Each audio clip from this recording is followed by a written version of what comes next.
காந்திய வழியில் உலகம் படைக்க கனவு கண்டவர். விவசாய கூலிகளின் நிலை கண்டு வேதனை கொண்டவர். அதையே செயலாகவும் மாற்றியவர். காணி நிலம் வேண்டும் என்பது பாரதியின் கோரிக்கை. தமிழகத்தில் உள்ள அத்தனை விவசாய கூலிகளுக்கும் சொந்த நிலம் வேண்டும் என்பது கிருஷ்ணம்மாள் ஜெகநாதனின் கனவு.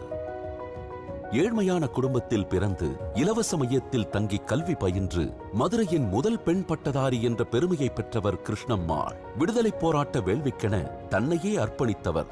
கணவர் சங்கரலிங்கம் ஜெகநாதனுடன் இணைந்து செயலாற்றினார். வினோபா பாவேவின் பூமிதான இயக்கத்தின் அடித்தளங்களில் ஒருவர் இந்த அறம் போற்றும் அம்மா.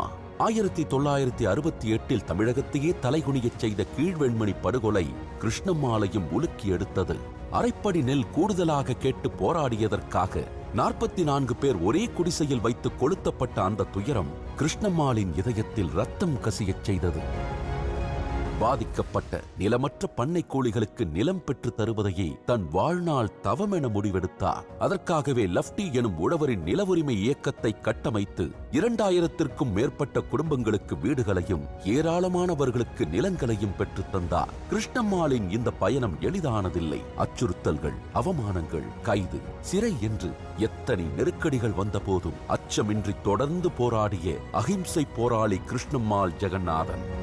இந்திய அரசின் பத்மஸ்ரீ விருது முதல் அமெரிக்க பல்கலைக்கழகத்தின் ஓப்பஸ் விருது, ஸ்வீடன் நாட்டின் மாற்று நோபல் பரிசான ரைட் லைவ்லிஹுட் விருது வரை எண்ணற்ற விருதுகளை பெற்றவர். இன்று வரை எளிய மக்களுக்காக தொடர்ந்து களத்தில் நின்று போராடி வரும் பாரத தாய் கிருஷ்ணம்மாள் ஜெகநாதன் அவர்களின் தலைமையில் நடைபெறும் வேளாண் குடி குடும்பர்களின் ஊர்க்குடும்ப முறை பற்றிய கருத்தரங்கம்.